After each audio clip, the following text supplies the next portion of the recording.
लोकसभा चुनाव से पहले सियासी लीडरान में वार और पलटवार लगातार जारी है। तेजस्वी यादव ने पीएम मोदी पर पलटवार किया।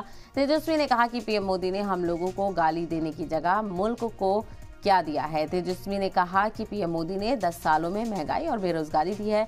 उन्होंने दावा किया कि बीजेपी के लोग मोदी जी के साथ नीतीश कुमार को मंच पर बैठने नहीं दे रहे हैं। तो तेजस्वी यादव यहां पर पीएम मोदी पर पलटवार करते हुए नजर आए। पीएम मोदी ने हमें लोगों को गाली देने की जगह मुल्क को क्या दिया है, यह सवाल भी तेजस्वी यादव ने किया।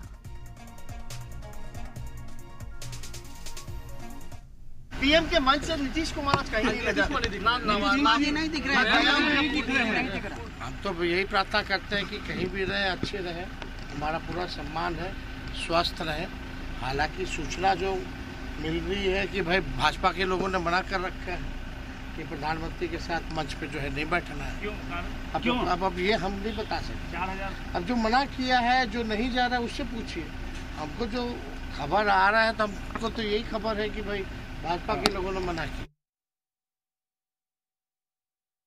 मोदी जी ने केवल दिया क्या है देश को? बेरोजगारी दिया है, महंगाई दिया है, मोदी जी ने गरीबी दी है और जुमला दिया है। यही 4 चीज मोदी जी ने पूरे देश को दिया है। गरीबी दिया, उन्होंने बेरोजगारी दिया, महंगाई दिया और जुमलेबाजी दी।